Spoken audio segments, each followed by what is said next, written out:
Don't bother me, I'm working. Don't bother me, I'm working. He's known as a business visionary, building his fortune and savvy reputation as the owner of Black Entertainment Television. After the sale of the successful cable network in 2000, Bob Johnson became America's first black billionaire. Now his empire is made up of hotels, a pro sports franchise, and a bank. And the Mississippi native promises there's more to come. Recently, we sat down at his Bethesda, Maryland office to talk about his second act. Here's a portion of an extended interview you'll see this fall. Do you like that title, the second act for Bob Johnson? The second act is sort of to say, gee, instead of just sort of sitting back, resting on my laurels and trying to play golf, go fishing, whatever, there's some other things I'd like to do, and this area where I've moved into now is that, and I'm having a lot of fun putting it all together. Bob, let's talk about Act Two if we can. RLJ Companies. Some might ask, why so much diversity under that umbrella? Actually, it's not that diverse if you think about it. It's financial services, entertainment. Entertainment, I know. Buy a basketball team. Basketball has many same attributes of BET. It's talent-driven. It has advertiser or sponsorship support. And your performance is rated by, in this case, ticket sales as opposed to audience rating. If people don't like what you put on the floor, on the product, they don't buy the tickets. So it has the same elements of entertainment. Sports and entertainment sort of go hand in hand. If you go to the financial services business, it's really managing money. You get money from pension funds. You go out and buy 130 hotels, and you hold those hotels, and then you sell them, and you return the money back to the pension funds with a higher return. So the true formula of this is find an area that's been underpenetrated by African American ownership. No one ever owned a sports team before. Find an area where it's where you African Americans can be first. We bought 2 hotels overnight. We're the largest African American hotel company in the world. I mean, it's a sad commentary, but that's the way it is. The foundation of Johnson's second act is RLJ Companies. One of the businesses under that parent company is RLJ Development, a privately held hotel investment company, which is number 8 on the BE Industrial Service 100 list. Buying more than 100 Marriott and Hilton properties, Johnson was in part able to make this possible because of his 12-year association as a board member of Hilton Hotels. RLJ Asset Management formed a private equity fund with blue-chip partner the Carlyle Group. Bill Kennard is a managing director. Bob is one of the finest entrepreneurs of our generation, of any color. He's absolutely fearless. He is persistent. When he has a goal, he won't give up. And those are the qualities that we and a lot of people admire about Bob Johnson and drove us to want to be his partner. There's also Our Stories Films. The company is the first film studio headed by an African American. His partners in this venture, Hollywood heavyweights Harvey and Bob Weinstein. And running the company is acclaimed TV and film producer Tracy Edmonds. I've always, respected and admired, his ingenuity, his success, his vision. He's been a trailblazer, for so many years. Johnson is the majority owner of the Charlotte Bobcats. Bobcat Sports and Entertainment is the parent company of the basketball team. It ranks number 41 on the Black Enterprise Industrial Service list with over $100 million in sales. The team is the first major sports franchise owned by an African American. You mentioned Michael Jordan. He's a co-owner now, minority owner in your basketball team, the Charlotte Bobcats. So much has been made of his competitive spirit, and so many people give that mantle, that tag to you. How competitive are you? Well, Michael is competitive to the nth degree. I mean, he wakes up in the morning trying to figure out what he can compete in. I'm a little bit different. I'm competitive in the sense that when I set my sights on something I want to do, I'm very competitive to achieve that particular end.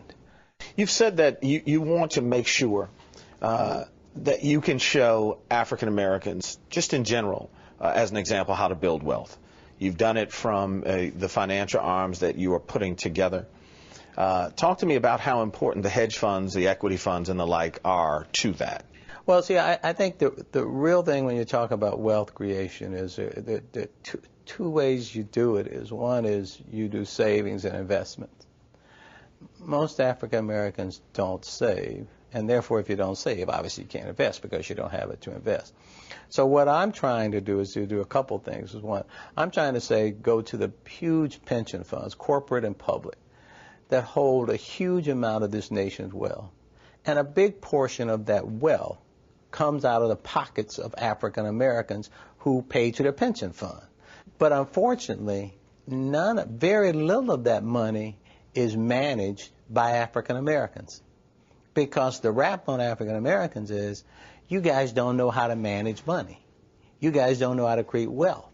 And, you know, the reason that people are able to get away with that is because there's so few African Americans who have accumulated visible wealth to say, wait a minute, we know how to do it. Look, I did it. So my point is, what I try to do is to say, I'm going to show the pension fund advisors who are really running black folks' money, that black folks have the ability to take that money and return value just as white folks do. So what I set out to do with these funds, whether it's hedge fund, private equity, real estate, is to rebut that question by saying, look, I can assemble a team of talented people from Wharton, Stanford, who could easily work at Citicorp, easily work at Lehman or Merrill, and I'm going to take them, put them under my umbrella, and we're going to create value just as Blackstone or Apollo or some of these other funds do. You know what the question is that a lot of people ask me all the time? How did you make it? How did you make it? Well, I'll tell you, there's only one answer for that. And I say this in the press all the time, but people will cut it out of articles, or they don't want it printed, or they don't want it said. But the truth be told, it was nothing but the grace of God. Nothing but the grace of God. You can plant seeds all day long. You can go around giving your business card to people. You can go around knocking on doors and auditioning. You can do all of that every day of your life. And nothing, for most people, nothing happens.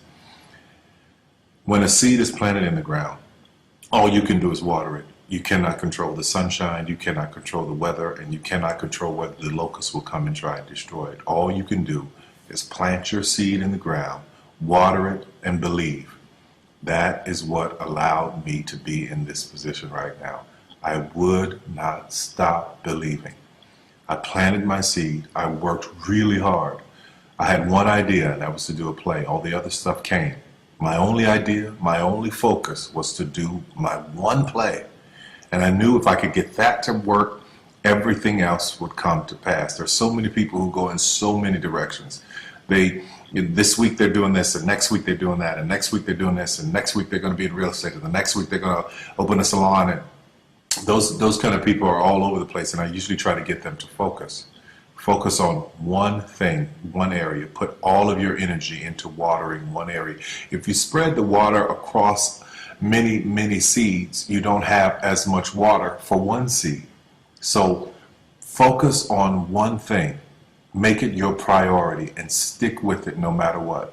No matter how many people told me no, no matter how many people lied to me, no matter how many times I put the show up and nobody came.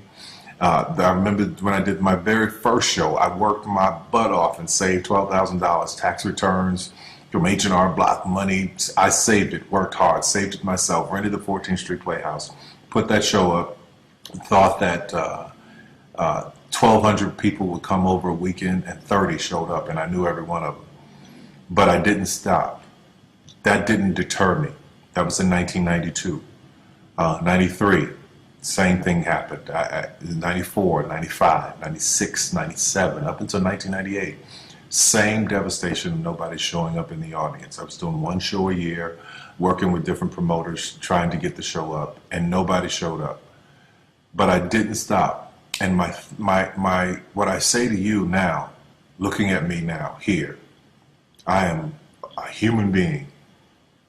There's no difference between my humanness and your humanness. The only thing is, if you're trying to get there, you cannot stop believing in any way. No matter what anybody says, no matter what anybody tells you, you have to know it beyond knowing it. And it is a feeling. When something is for you, this is how I knew it was for me. When something is for you, there's a feeling that is deep down inside of you that will not allow you to let it go. It will keep you going when you can't even keep yourself going. That's why the mantra here at the Tyler Perry Studios is a place where even dreams believe. Because there comes a time in your life where you've worked and you've stressed and you tried to get there and you couldn't on your own, but you have a dream. And that dream has to take on the belief for you because you can't do it by yourself. So what I would tell you is this: don't stop. Narrow your focus to one idea, and make it work. That will give birth to all the others. All you can do is plant the seed and water it. God himself has to give the increase. Only God can make the sunshine.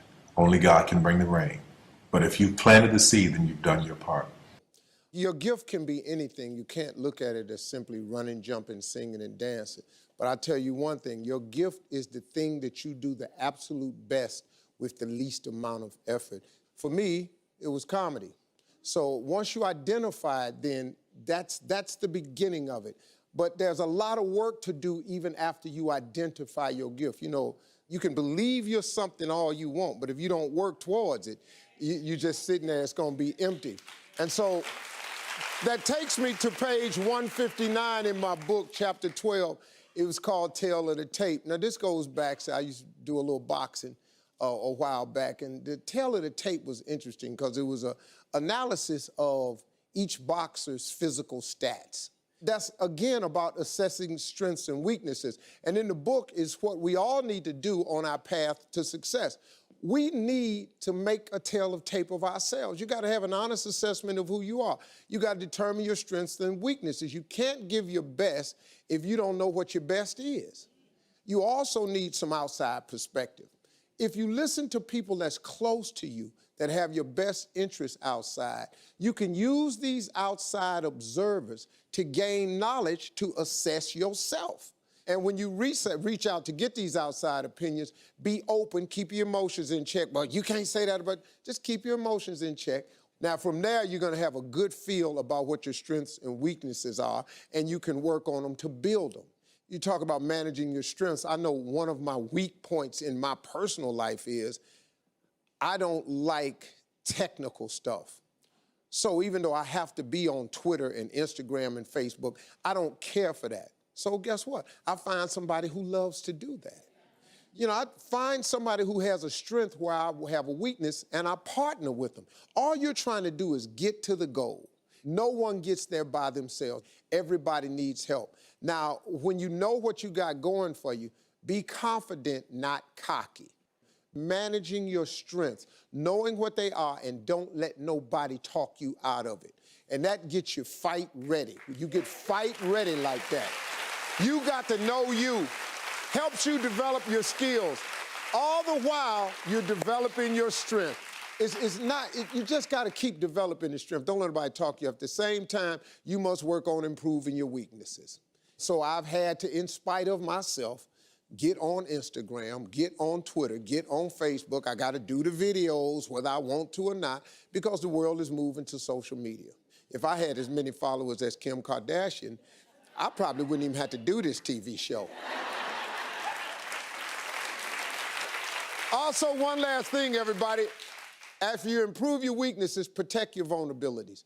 Stop telling people what's wrong with you, because some people will take that information and use it to their advantage. Don't tell them. Just let me be great. Let me be great. I feel like motherfucker.